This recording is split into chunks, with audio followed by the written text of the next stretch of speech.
Let me know you can all hear me this morning. Everyone hear me loud and clear? Because what I don't want is me being muted, me being disappearing off the video without anyone knowing where I'm going. So yeah, let me know that you can all hear me. Good stuff. Okay, Phil, thanks for that. Right, guys. Okay, I'm going to start with a bit of Bible this morning. Okay, and then we're going to get into something this morning, and I had to put this verse up this morning because I woke up in bad old form this morning, and you'll find out why. I'm sure most of you will know why. If you live in Northern Ireland, you'll definitely know why. But I am not a happy bunny this morning. Okay, and I'm gonna dedicate and to everybody that's in England and Scotland and Wales and all over the world that doesn't know much about Northern Ireland and what happened during the Troubles. Bear with me this morning because you will get an education. But as well as that, it's what happened in Northern Ireland is very relevant to what's happening in the country generally, in the area of patriotism and treason. And I believe our government is a treasonous, evil, demonic government. And I believe Blair and Starmer have been in this since the beginning of the so-called peace process, which really has turned out to be an absolute demonization process of the British military. And again, let's not let the rewriting of history go on. The IRA and the Republican movement in general, as a nationalist said many years ago, a nationalist politician said many years ago, they were full of touts and louts. They weren't the heroic freedom fighters they try and make out. So many of them. In fact, so many of them were informants. When the Castlereagh break-in happened, there wasn't anybody left to shoot the informants. Let's just put it that way. Okay, touts and louts. Friend of mine lives in Belfast. I'm not going to name him. Has spent a lot of time exposing all this. Obviously, he's at great risk for doing that, and he has been attacked recently. So I'm not going to put a spotlight on him.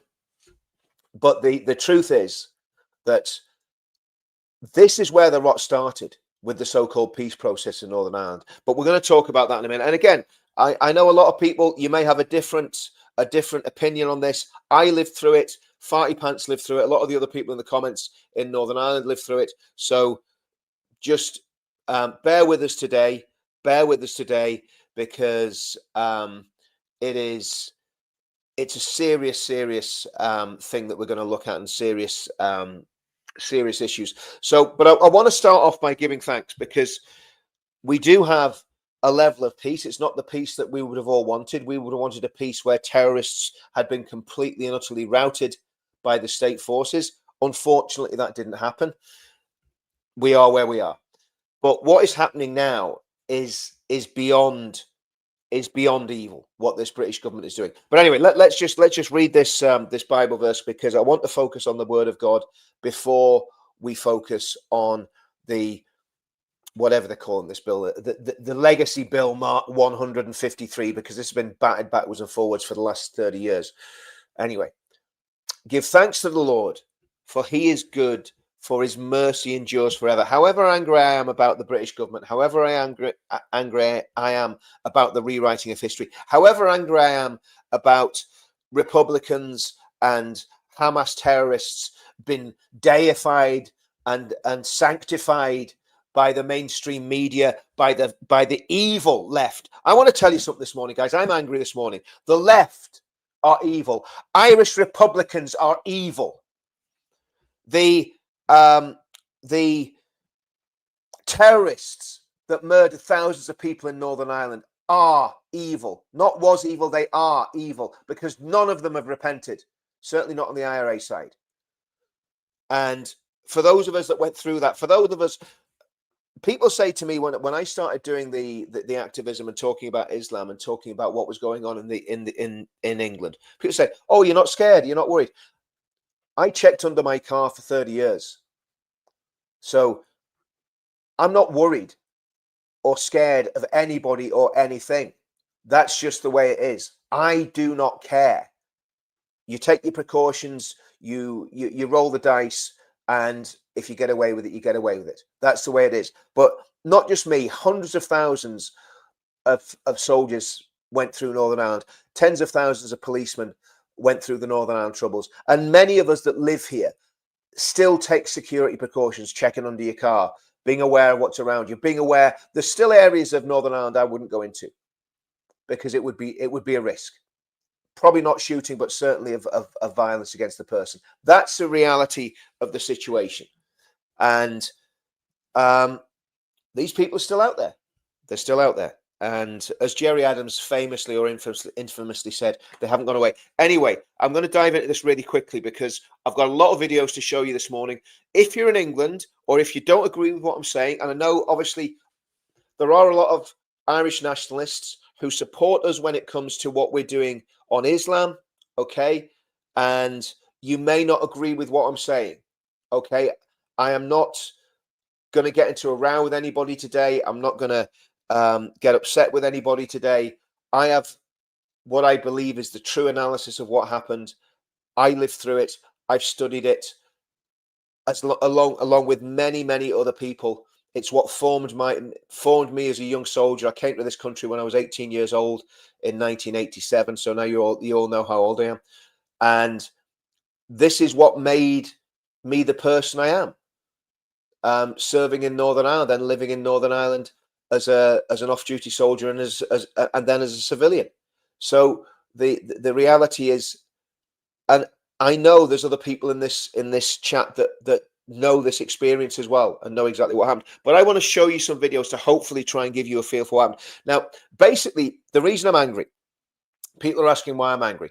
There's a new legacy bill just gone through Parliament, okay, and it has once again removed immunity for prosecution for veterans that served in the Troubles. And I can say thankfully,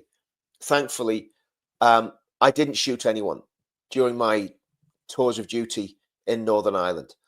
I could have done, but didn't. I think 3 occasions by the yellow card, possibly 4 occasions, but certainly 3, I could have opened fire on terrorists and didn't because the window to shoot at those terrorists was too narrow and they were too far away. And we knew even then that if we'd shot a terrorist that was 300 meters away, by the time we got to him, the weapon would have gone and the balaclava would have gone. And we had these incidents. Again, I was involved in 3 occasions where that happened. One of them was a guy that was shooting with a shotgun, and we thought we were under fire, and we were very close to shooting them. Another one was a guy at Kelly's Corner in Belfast, ran across Kelly's Corner with a balaclava and a combat jacket and a G3 rifle. And again, if we'd have opened fire on that man, we would have probably been in these prosecutions now. So thankfully we didn't. And the other one was again just a fleeting view of a man with a weapon, just not enough time to respond safely. When you're in there's a crowded civil disturbance environment, you can't safely open fire on that individual without chance of hitting civilians. Or again, once you've shot the man, the weapon's disappeared, and you've shot an innocent man. So for me, this is not theoretical. For me, this is factual. Okay, and anyway, let's. I want to show you some videos that hopefully will give you a feel for what was going on in Northern Ireland at the time of these so-called murders by the security forces. There was no murders when I was serving in Northern Ireland. There were incidents where the IRA were going to assassinate members of the security forces, off-duty members of the security forces, civilians, and instead of meeting with some off-duty soldier who wasn't ready for them, they met with an SAS unit who got engaged in a firefight with them and killed the enemy, which is what happens in a conflict. So again, okay, let's play some of these videos. So this is probably one of the most shocking events that happened in Northern Ireland. Now I'm going to give a monologue as to what's happening here. So this was a funeral of an IRA. I think it was Kevin McCracken's funeral. I could be wrong. So if I'm wrong about that, just correct me if anybody knows the names of the IRA men that was getting buried here, right? So this is an IRA funeral in West Belfast. Couple of points on this. I was on leave when this happened. I was on leave, but I was living in Northern Ireland. So sorry, I was staying in Northern Ireland. I was staying with my future wife, and basically one of the companies from my regiment was on the ground with the RUC when this was happening. When this happened, my regiment were 300 meters away from where this incident happened, and the police would not allow them to go in and intervene. Why? And this is what we were told at the time. Now, whether this is true or not, I don't know. This is what I was told by soldiers that were on the ground. Now, again, a lot of these things, it's in the mists of history. But what I was told was they were told not to intervene, even though there was violence going on against these individuals in the car, because they thought the men in this car were loyalist paramilitaries. That's what I was told at the time. I don't know if that's true or not. Anyway, we'll continue to play it. So basically, what this was two soldiers from a signals unit who, I don't exactly know what they were doing, but as far as I know, they were not special forces guys. They were in plain clothes. They weren't special forces. They used to drive around and fix signals problems in the security force bases. That's what I was told.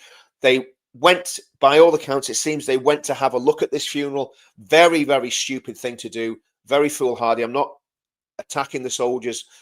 What happened to them, they certainly should not have happened to them.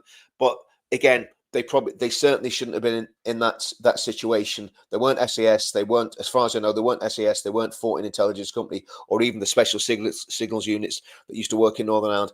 They were guys that were in the wrong place at the wrong time. But look at what this crowd did.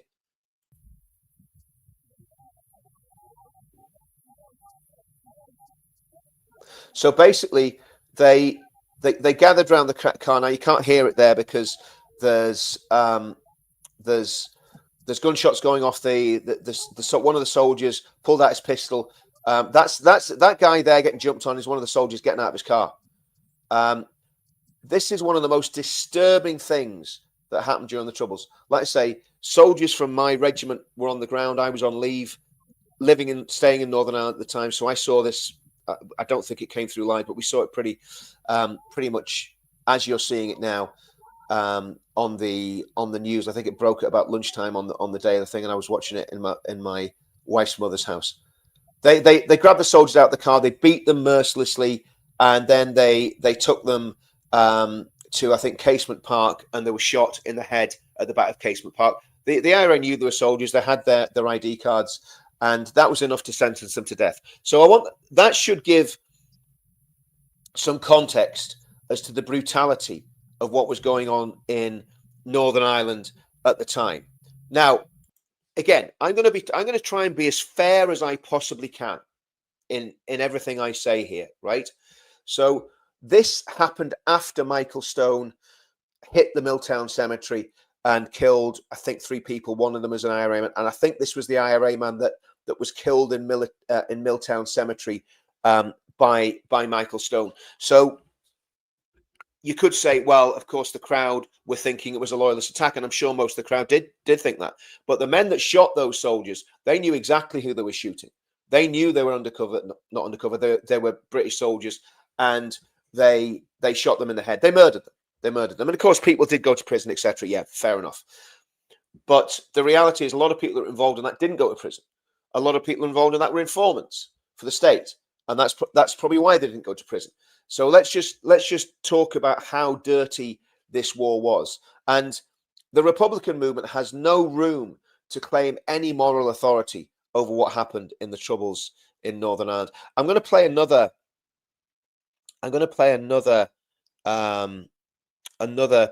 bit of footage here.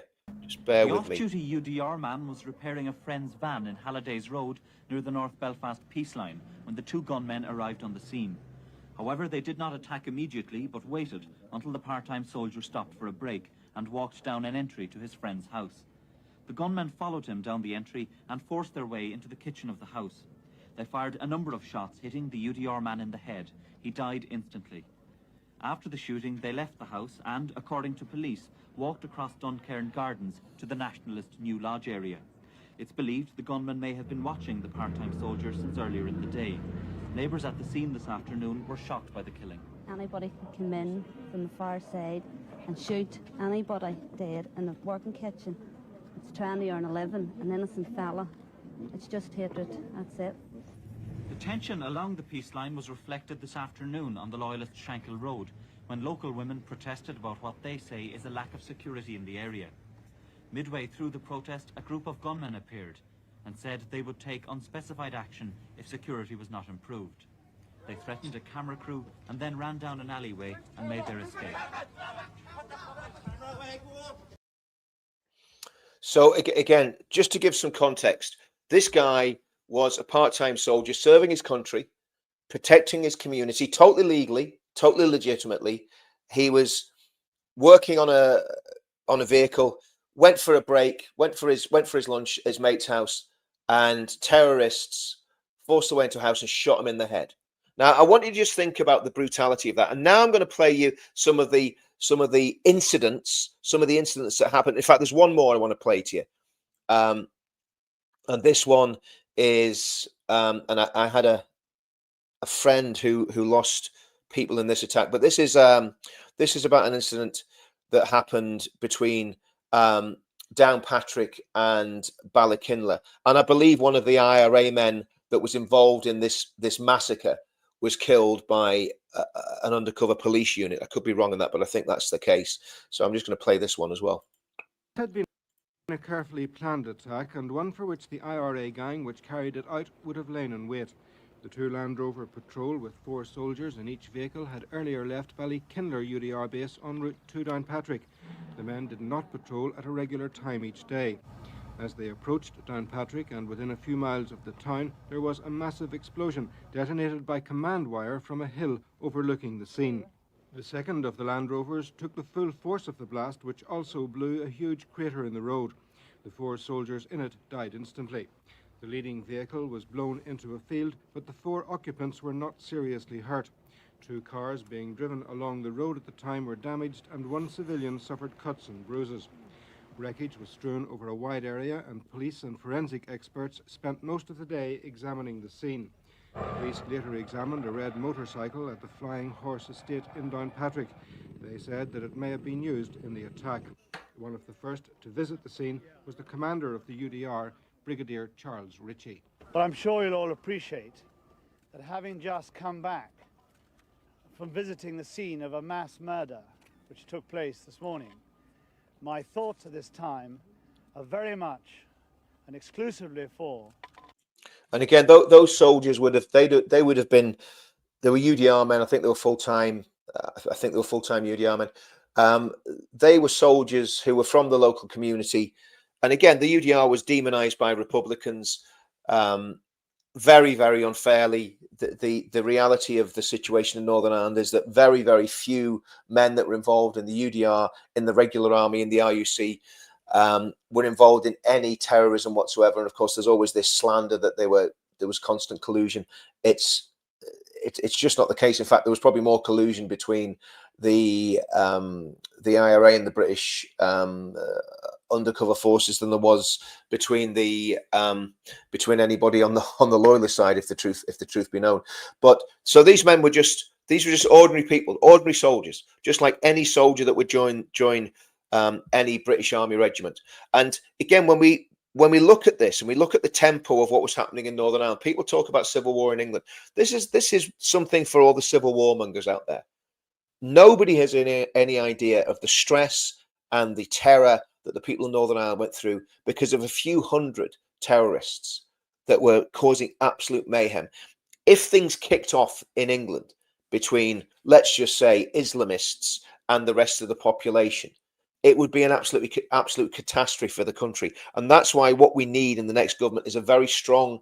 The biggest threat is going to be going forward is political Islam, and when political Islam isn't getting what it wants, violent Islamism, jihadism, right? That's going to be the biggest threats to the UK internal security going forward, without a shadow of a doubt. And then, of course, there will be a reaction from the far right or whatever you want to call it. That's what people like David Betts are talking about. They're not saying it in explicit terms because they know they'll get cancelled if there is explicit and saying, look, the real problem is Islamism, jihadism, and everything that's basically coming from that. Everybody, the dogs in the street know it. David Betts knows it, and he does allude to it, to be fair to him, but he doesn't say it in explicit terms. That's what we're facing, and that's why the next government, whatever makeup that government is, needs to clamp down on Islamism and Islamists. And again, what this Legacy Act and the way that stuff has happened in Northern Ireland will frame any conflict that happens in GB with Islamic terrorism. And we've had Islamic terrorism, but the tempo, if you could understand the tempo of what was happening in Northern Ireland in the 70s, 80s, and early 90s, every single day there were lulls. There were times when it went very, very quiet. But when I was over in 87, 88, the IRA just got a massive shipment of arms. The tempo of attacks was very, very high. And the tempo of counterattacks by the special forces and the work done by undercover units was also very high. And were there some mistakes made? I'm sure there were, but they certainly weren't murder. So anyway, so that gives you a context of what we were looking at, of what the threat was. I'm going to play something by a DUP politician that I think was said in the local assembly. That night, a stone Cairn lorry drove into the centre of Killearn and fired at close range 30 rounds of armour-piercing tracer ammunition into the station. The heavy machine gun was mounted on the back of the stolen lorry. The SS were faced with a heavily armed terrorist gang, approximately 10, and had to act decisively to neutralise the threat. These 4 terrorists had an alternative that night, but they went out with the intent of taking life and destroying property. Make no mistake, that was their intent. They could have been at home with their family, like most people do, with their loved ones. They could have been out socialising. They could have been working. But they made the choice. They made the choice. They took the alternative choice to try and commit murder. If you engage in a so-called war, be prepared for bullets coming back at you. Wars are wrong, but bullets will come back. These people were not out collecting for the Red Cross. They were out to commit murder. And that's a very important point. And I want to address this as well, because, again, I know there's a lot of Irish people that are friends of mine that I know and love all over the UK, all over Ireland, that do not support the IRA and do not support the Republican movement. And I think that's got to be said very, very clearly. I love Irish people, whether they're Irish people in Northern Ireland or Irish people in the Republic of Ireland. I have, this isn't about good Irish people. This is about what was happening at the time, which was a dreadful, grubby terrorist campaign, which should never have happened, and now has been justified and deified by the left and by Republicans. And obviously this legislation is going to, even if they never get a prosecution, this legislation is going to embed the problem. I'm going to read some bits and pieces about what the key concerns are of veterans, SAS soldiers, and some of these generals that have been writing this letter. First of all, risk of prosecution. The primary concern is that soldiers who acted under lawful orders in a conflict situation could face prosecution or reinvestigation decades after the event, often in their old age. Some of those lads, I mean, I'm 57 now. I was 18 when I was serving in Northern Ireland. SAS men that were serving in the 80s would probably be in their late 20s, some of them in their early 30s. That's just the sort of age bracket of SAS men. They've had a career as regular soldiers. They've gone, I want to be, the best of the best. They go and do selection when they're 25, 26. They're probably getting on, I would guess the average age of an SAS man serving in Northern Ireland at that time would have been late 20s, early 30s. So if you're taking someone that was serving in 1984, 1985, or up until 1990, do the maths. They're going to be in their 60s, some of them in their 70s, and they're getting knocks on the door by the police. And the police, shameful. If I was a police officer, I would have to resign, and I've resigned for jobs over principle. So don't think I'm saying something that I haven't done. Right? If I was a police officer being asked to go and knock the door of an SAS veteran who'd been involved in taking out evil, wicked terrorists in Northern Ireland, I'd refuse to do it. But thankfully, I'm not a policeman, so I don't have to worry about that. Two-tier justice. Many veterans feel that while convicted terrorists were released from prison early as part of the Good Friday Agreement, and some received letters of comfort that effectively provided immunity, former military personnel didn't get letters of comfort, and they face ongoing legal scrutiny.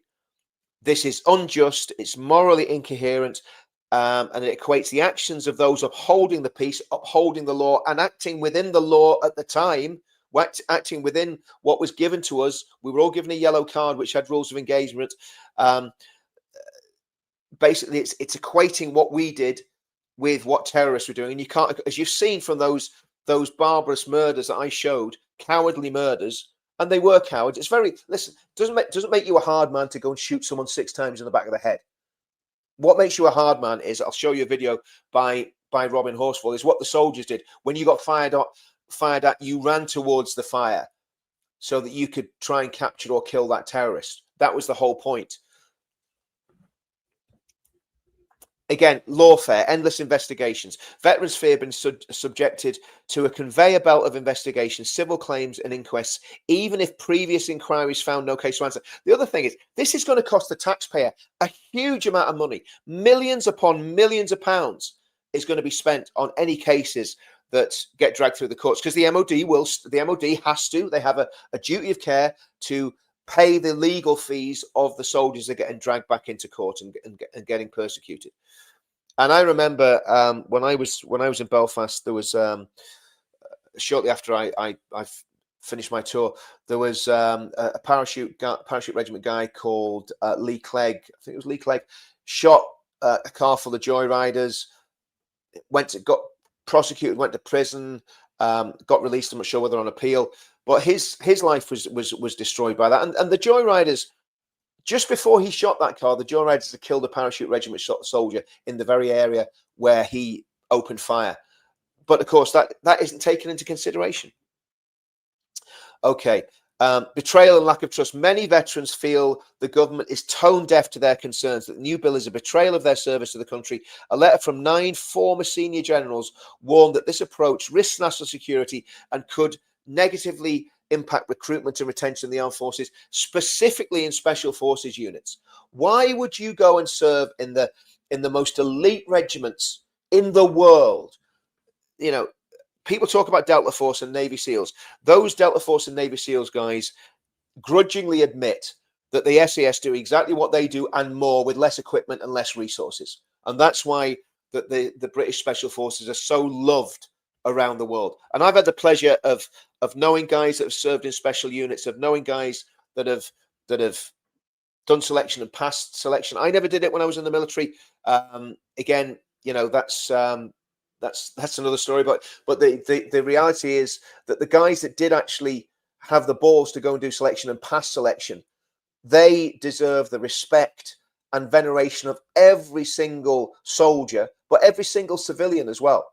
Because I think any man that puts on a uniform and goes and serves his country to protect and defend his country deserves a massive amount of respect and a massive amount of kudos. And to me, it makes men men.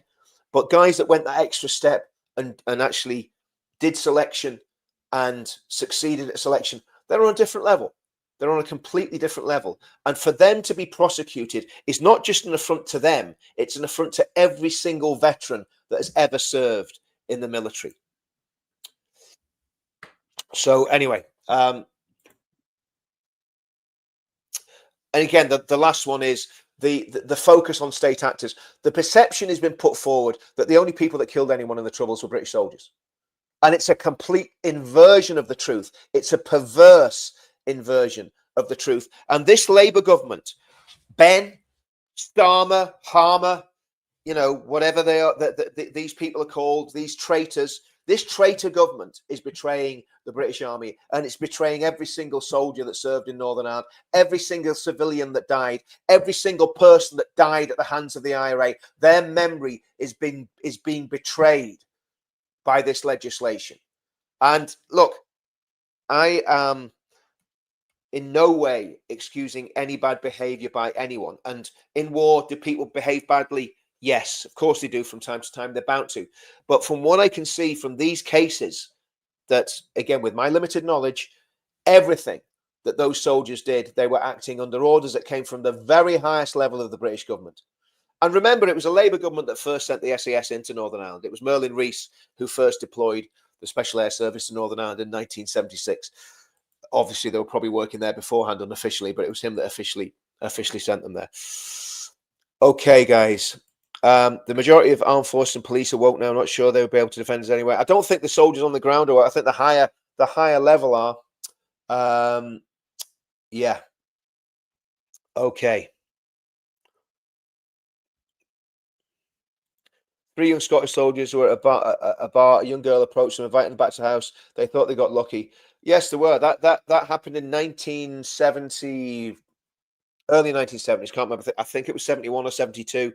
One of them was. I mean, one of them was 17. One of those kids was 17, and that happened. That didn't just happen once. That happened time and time and time again. People were caught in honey traps. People were lured to places where they were ambushed.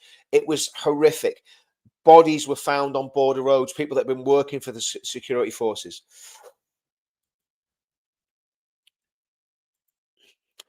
Yeah, I mean, this is the thing. People don't understand. Do you know what? Absolutely. Let's not forget the Omagh bombing. Let's not forget T-Ban. Let's not forget the Ballygawley bus bombing. There's so many atrocities that happened. Yet, when the IRA go out on these so-called operations and get killed, I'm going to play you a couple of bits of footage now from when the security forces responded to the carnage that the IRA were pushing on our people. In fact, no, I'm going to play this by Robin Horsfall. Robin's some of the most amazing young leaders that you could ever want. Your big brothers, your corporals. You're the biggest, baddest guys in the team. You know, you're the people on the street that everybody wants to keep away from, and you've got guns and you've got discipline. I remember one particular occasion where one of my corporals, Varian Isaacs, we got shot at. It was just one shot, went over our heads through some Wrigley tin on the side of us. Before I could even look, he was running straight at the sound of the gunfire. And of course, we were a four-man patrol, and we were running behind him, and there was no hesitation on his part. It was just bang. Well, he went straight at it. You know, we didn't get anything on that particular occasion, but that was the leadership. That was the type of guys that were showing me how to behave when I was 18. And again, that story by Robin. As far I spoke to Robin about that. I did a podcast with Robin probably about 5 years ago. And Robin's a great guy, good friend of mine, and obviously he was involved in the Iranian embassy siege. He was one of the men that stormed the Iranian embassy as an SAS soldier. He served in Northern Ireland in the, I think, 76, 77, somewhere around that, with the parachute regiment. And that incident he's talking about happened in Ballymurphy, and it was almost exactly the same as an incident that happened to us in Ballymurphy, except with us it was a bomb attack, but very, very similar. And you know, those areas were very, very dangerous areas for soldiers to operate in. But soldiers operated in those areas fearlessly. Many soldiers were killed. Many soldiers were injured very, very seriously. And people have got to understand that. They've got to understand what was happening. So I'm going to play this video of what happened in Loughgall, okay? Because Loughgall keeps coming back time and time again. The tiny village of Loughgall, with its devastated police station, was sealed off today as forensic officers picked their way carefully through the debris. So what you see there is the van that the terrorists. There was, I think there was 8 terrorists killed in the ambush and one civilian. The terrorists came in that van and also in a digger, a JCB, with a massive bomb in the bucket, which was driven into the police station. You see from the footage, these guys were going there with absolute intent of mass murder in Loughgall, and they've been attacking different police stations. This unit had been attacking different police stations around Northern Ireland. I think it was the East Tyrone Brigade that were doing this, if memory serves me right, and they drove straight into an SAS ambush. Now the bomb exploded, and people say, "Well, why weren't they arrested?" The attack had already been initiated when the SAS opened fire. So the SAS didn't open fire until they were fired upon. The firefight went on for 10 minutes. I was on an OP, an observation post in South Armagh, and we heard the contact reports coming in. Obviously, we weren't involved in it. We were doing something totally different. But so we heard this happening as it happened, or just shortly after it happened. And of course, when we heard the casualty numbers, we didn't know whether they were friendly or from the IRA side, but thankfully they were from the IRA side. Of last night's battle. It's clear that when the mechanical digger carrying a bomb in the shovel drove up to the station escorted by a van containing 6 armed men, they had driven straight into a security forces ambush. Those sort of, I don't know what they are, obviously something that forensics have done, that they're just going through the bullet holes that went. So if you look at the amount of bullet holes that hit that van, I mean, it was a very, very fierce firefight. And the shooting was going both ways. Spokesman would not confirm today that it was engineered by the SAS. But the IRA unit was hit by fire from a wide semicircle of soldiers spread around the police station. The clear inference was that they were acting on intelligence information. The gun battle lasted nearly 10 minutes, and when the bomb exploded, wrecking the empty police station, windows were shattered 200 yards away, including those of a church hall where parents and children were gathering for a social event. At the end, 8 IRA men and 1 passerby lay dead, and another civilian was injured. The IRA men were dressed in balaclavas, boiler suits and heavy boots. The array of weapons and ammunition... Now just look at those weapons there. Shotguns, pistols, high-velocity rifles. That is not guys that are just out for a picnic. They were going there intent on a massacre. They were going there intent on mass murder. That's what they were doing. That's what they were doing.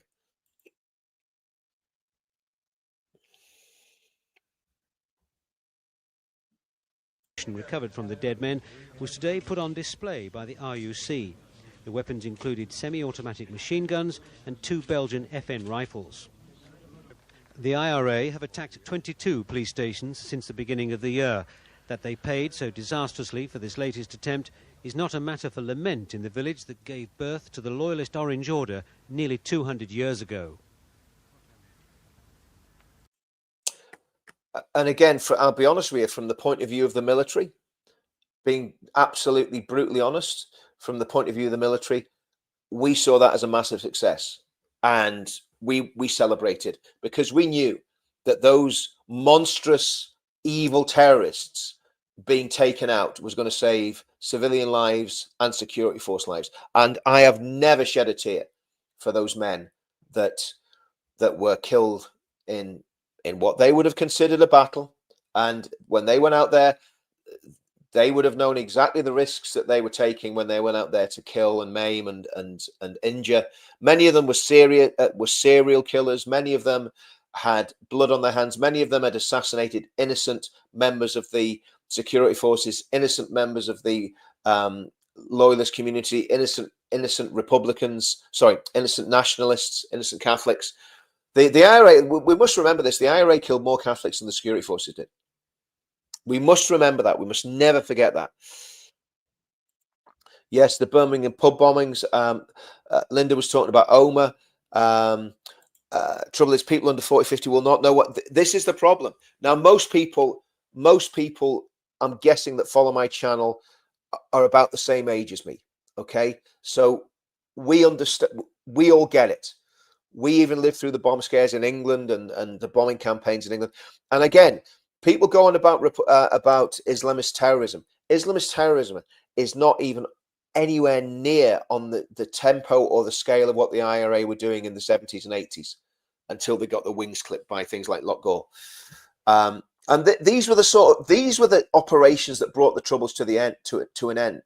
It wasn't the peace process. It wasn't the IRA suddenly deciding it was a bad idea to murder people. It was them realizing they couldn't win. They couldn't get a strategic win. So they went for a different method.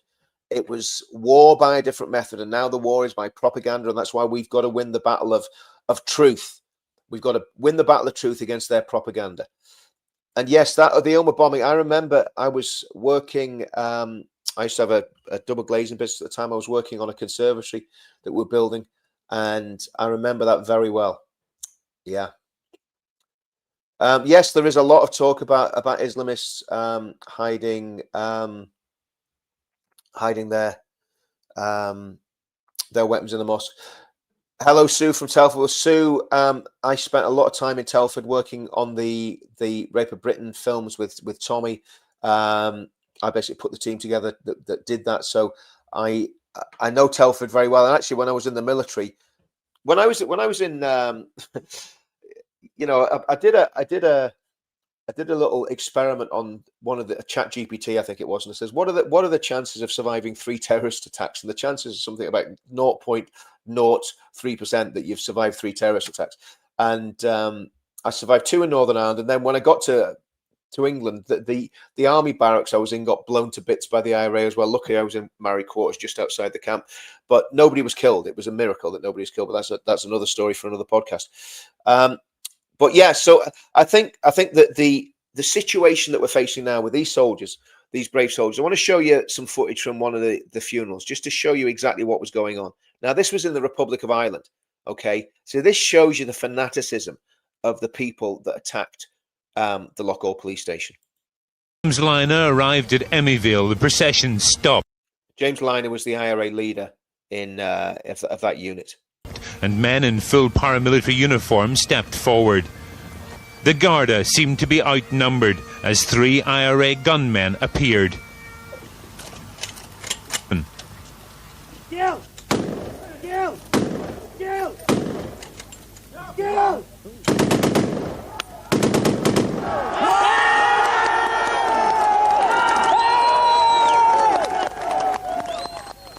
As the gunmen made off, members of the Garda Special Task Force moved in to arrest them, but the crowd surrounded them. A Garda car was overturned, and a plainclothes officer fired shots in the air.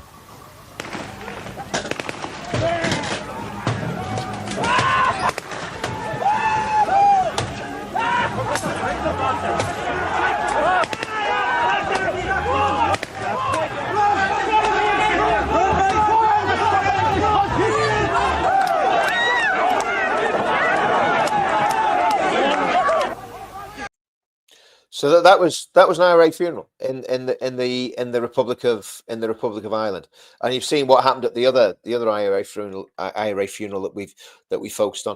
I'm going to play this last piece, which shows Martin McGuinness, and Martin McGuinness was a serial killer and probably a state informant as well, almost certainly a state informant. But let's just play this. The shooting was in a field overlooking the fountains.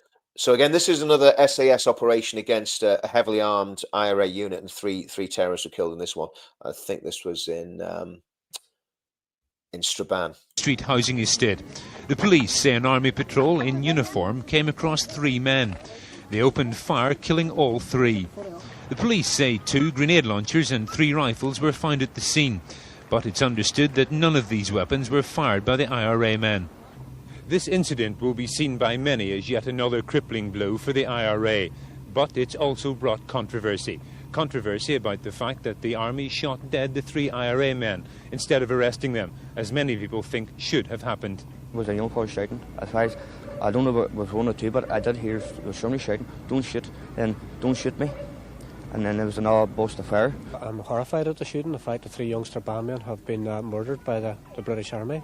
Reports from local people suggest that at least one of the men had surrendered and was here. I mean, there's a lot of irony in this when McGuinness saying he was horrified at the shooting. He's almost certainly involved in the murder of a man called Hegarty from Londonderry who was working for the state and basically was told he could come safely back to Northern Ireland by McGuinness through a family connection, and when he got back to Northern Ireland, he was murdered by the IRA, and that was, if not done at the actual hand of McGuinness, some people believe it was that he was shot by McGuinness. McGuinness was certainly the one that was calling the shots. Martin McGuinness was a serial killer. We've got to understand that many of these men were serial killers, and of course, we all had the very cuddly, photographs of Martin McGuinness sitting with Ian Paisley. After the Troubles had come to an end. But let's be under no illusion. He was a hardline Irish Republican who carried out many, many murders and also is believed to have been a state informant for many, many years as well. So what I want to do this morning is slay the myth of glamorous Irish republicanism. Okay? It's a myth. It's a lie. It didn't exist. It didn't exist. Angus, that's a very good description of this. psychopaths with a cause. Now, listen, I know even doing this now is not without risk for me in Northern Ireland, but I don't care, because the truth has to be told and the truth has to get out there. It's the same as what I do when I'm talking about Islam and Islamism. I don't care. I know there's a cost, but I'm willing to pay the price for the truth. It's as simple as that. So people can say what they want.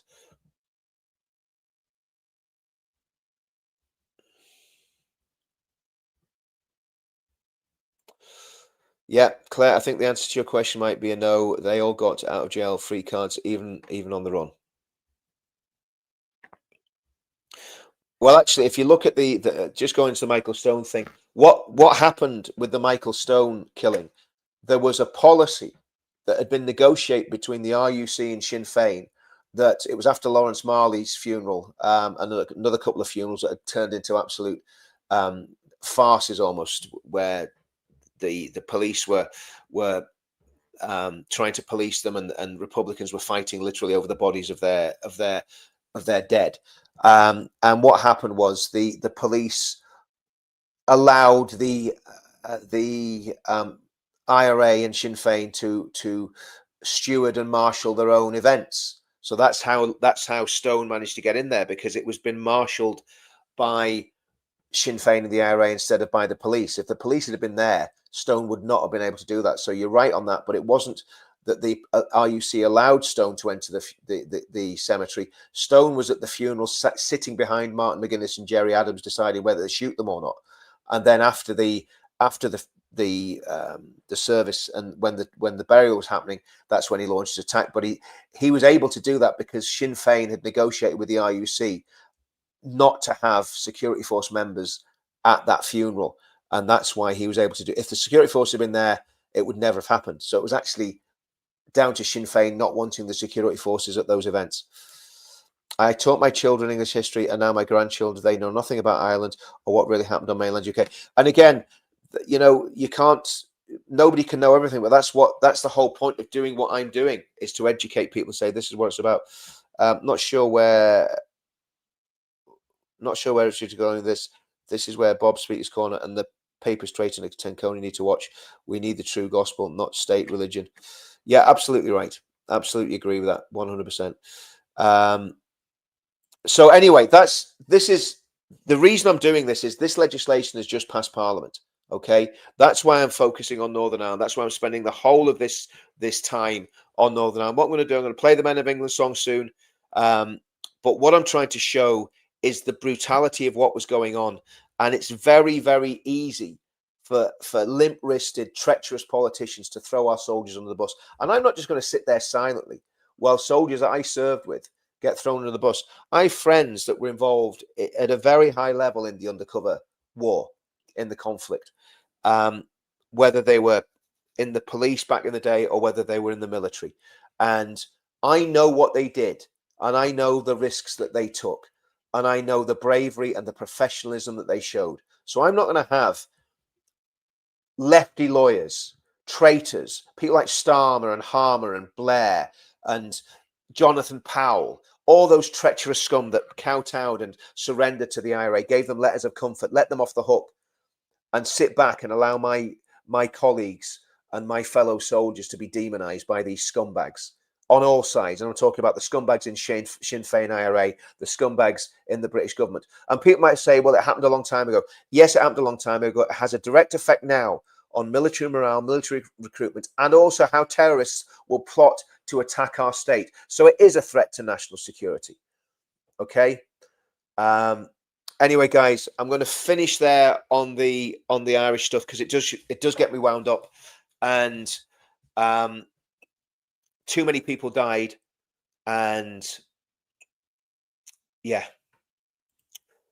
Okay, guys, let's have a bit of let's play the Men of England just to lighten the tone, because again, I do get very, very angry about all this stuff, this sort of stuff. Let's play the Men of England. Let's play something a little more upbeat. And again, it's not easy to do all this stuff. It's not easy to talk about all this stuff. It is probably quite dangerous to talk about this stuff, to be brutally honest with you. but it has to be talked about. We have to realize what we're up against. And again, to me, the battle we're facing now is, again, it's a battle of ideas. In fact, actually, what I'm going to do, I'll play the Men of England first.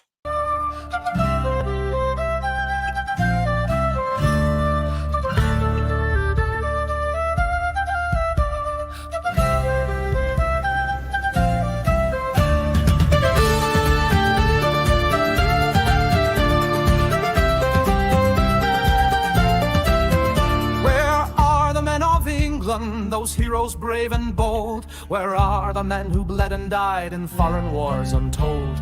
The men who conquered all and stood for faith and love, the men who looked to guidance from the Father up above. Where are the men of England, the heroes brave and bold, the men who stood for faith and truth, whose honor wasn't sold?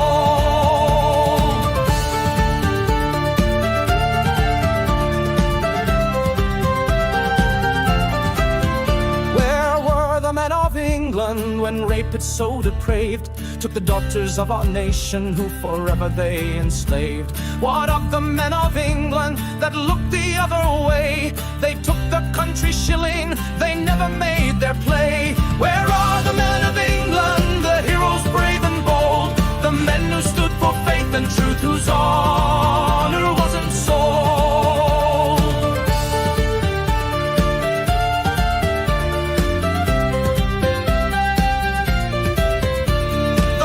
Police and vice squad, they all seem quite amused, as at the hands of rape gangs our daughters were abused. The politicians blame the lads who stood up one and all, but most of all blame Tommy, who always took the fall. Where are the men of England, the heroes brave and bold, the men who stood for faith and truth, whose honor wasn't sold?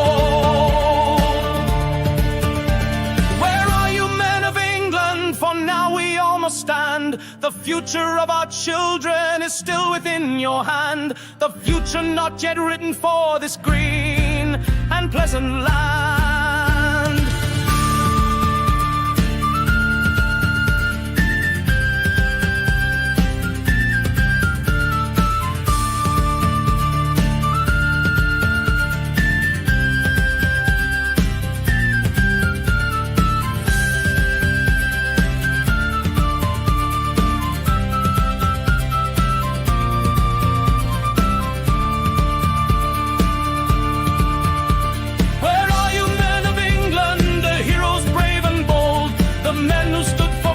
Truth, whose honor wasn't sold. Where are you, men of England? For now we all must stand. The future of our children is still within your hand. The future not yet written for this green and pleasant land. This morning, my friends, I asked a question. This morning. Well, guys, again, thanks everyone for indulging me on that this morning. I think from time to time it's worth, even though it's early in the morning, and you know there was loads of other stuff I was going to do. I was going to do a weather report. I was going to do all sorts of stuff that you normally get on breakfast, sort of television type stuff. But what we're doing here is a bit different. And again, Essex Laser, I think it is. What is it? Where am I? Laser Essex News. Yeah, and I get where you're coming from.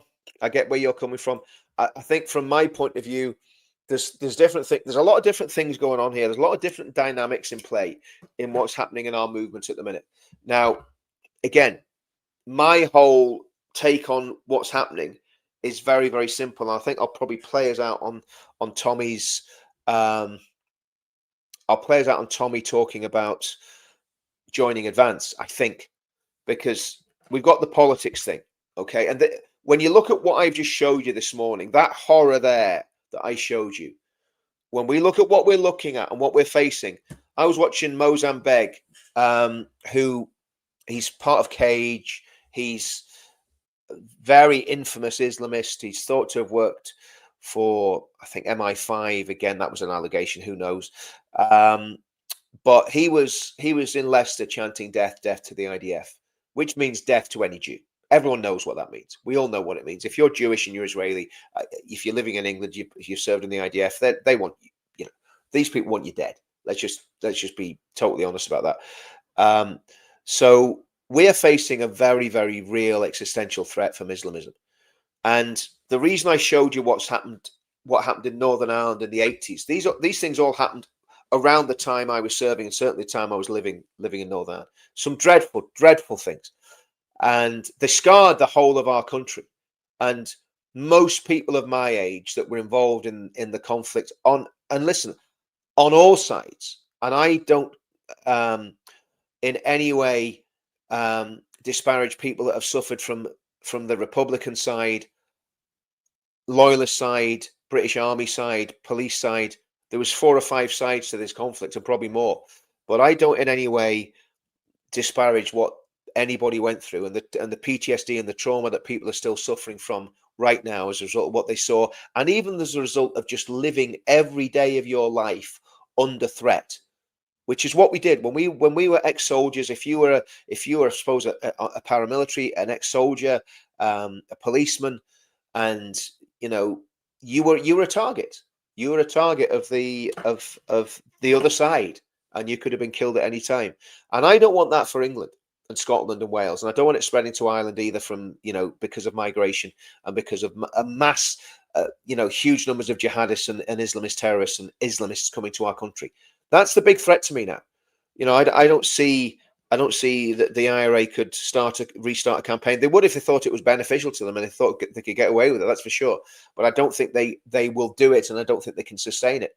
But the bigger threat is Islamism right the way through these islands.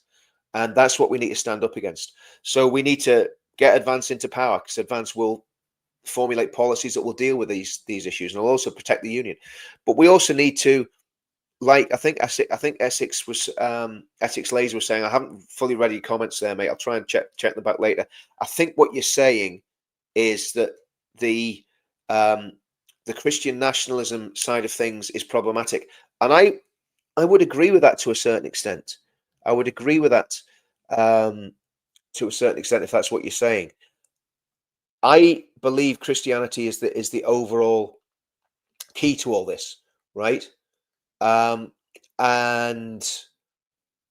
I believe that people getting saved, if all the Muslims got saved tomorrow, and all the atheists got saved tomorrow, and all the Islamists and the communists became genuine Bible believing, Christ loving Christians, the problem would be solved tomorrow. Can that happen? Yes, it can, because God can do anything. Will it happen? Well, we don't know, but we can pray for it.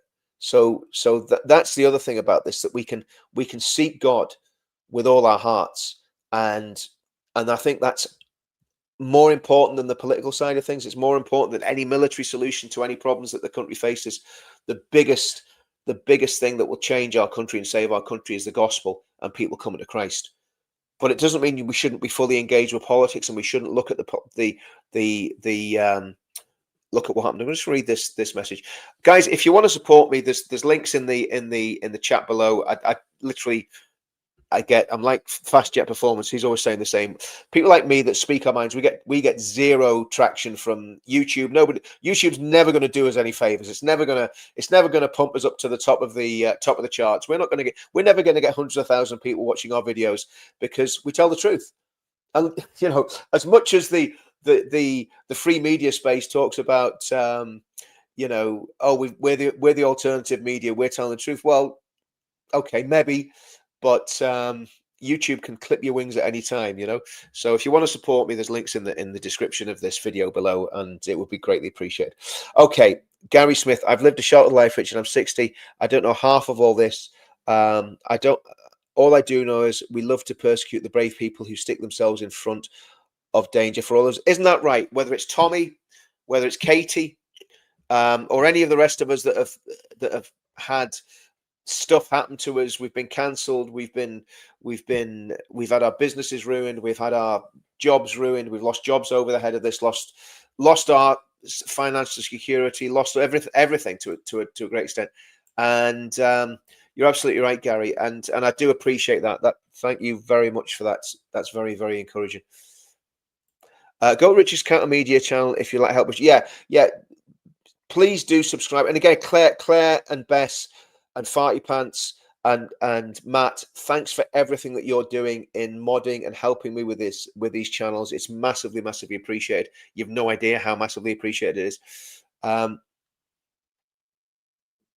No, I mean, well, this is another thing. Mahmoud's, and I mentioned this in passing when I first looked at this, when I saw the countries that she was banning: Angola, Namibia, and what was the other one? DRC, Democratic Republic of Congo. Those 3 are Christian nations. Apparently 6 people have come from those nations on the small boats.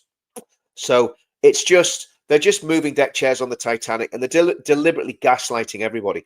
We need Advance to be in Parliament. We need a Christian revival. We need a strong military. We need a strong police force. We need people, everybody in this country. If you live in this country, whatever religious background you're from, you need to be proud of this country, and you need to be supporting this country. You need to be patriotic, okay? Because this country has given everybody, all of us have got so much from this country, whether it's through healthcare, whether it's through opportunities, and it's been flushed down the toilet by those scumbags in Parliament. And to me, they have to go. They absolutely have to go. Right, I'm going to play us out on Tommy talking about Advance, I think, guys, yeah? Because I think this video is really, really important that people really get that. Let me just find it, guys. Bear with me. It's going to be okay. No worries. Let's have a look.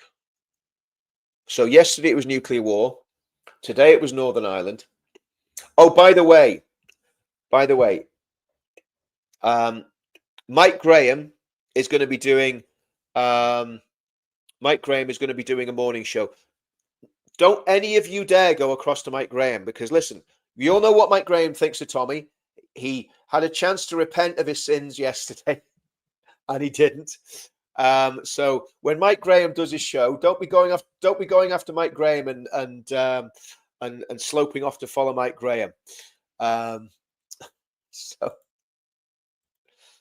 our video about Advance UK, make a few things clear.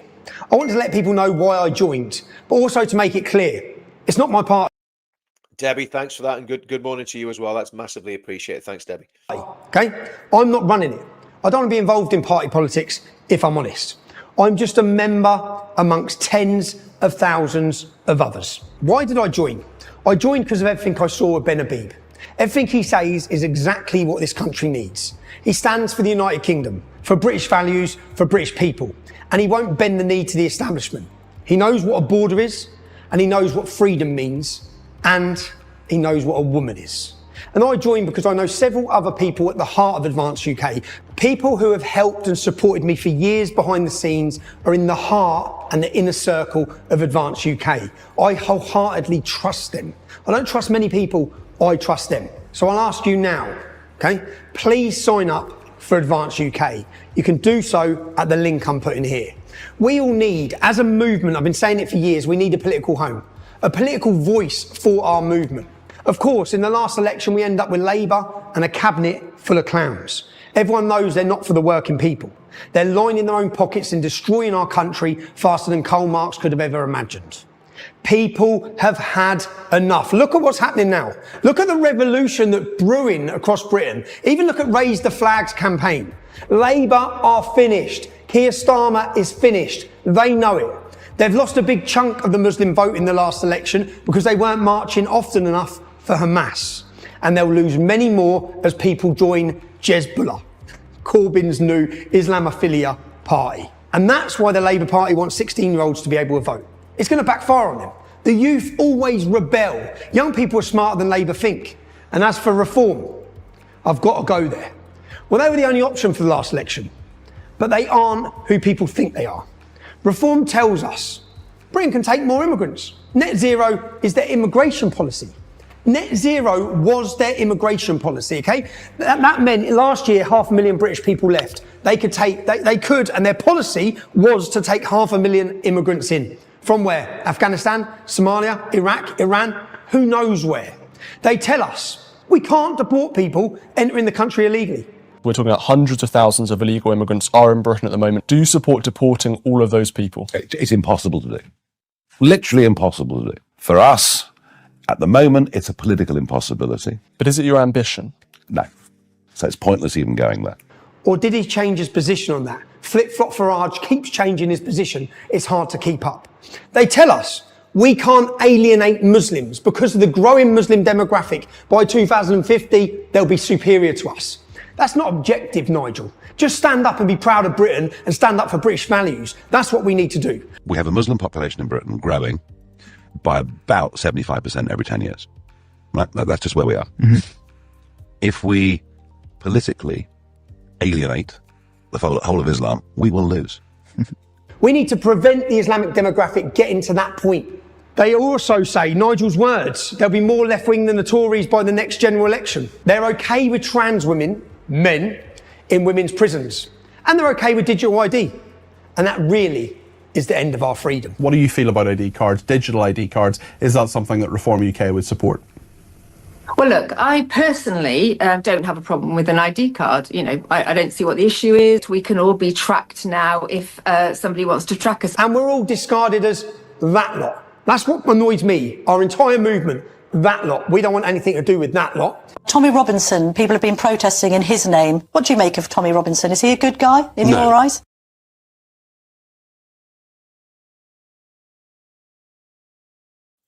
Right, okay, guys. You all get the picture. You all know exactly where I'm coming from. Do me a favor. Let's try and build this up. Again, listen, thanks very much for that, Jenny. Massively appreciated. Truth is like the sun. You can shut it out for a time, but it ain't going to go away. Love that. Brilliant, Jenny. Thanks so much for that. And guys, I'm going to shoot off here because I've got to do the school run with the grandkids. So hopefully everybody knows a bit more about Northern Ireland than they did before this stream started. It's like I say, it's what formed me as a young man, as a young soldier, and many others young soldiers of my generation. That was our war. That's what we did. And we've got the scars, mental and physical, not necessarily physical, but mental and physical, some of us to prove it. So yeah. Thanks for the support, guys, and I'll see everybody tomorrow, 7 o'clock. And tomorrow we're going to do something really positive because we had nuclear war on Monday. No, nuclear war on Tuesday. Northern Ireland during the Troubles on Wednesday. So tomorrow, I promise, unless something catastrophic happens in the next 24 hours, we're going to have a really, really positive show tomorrow.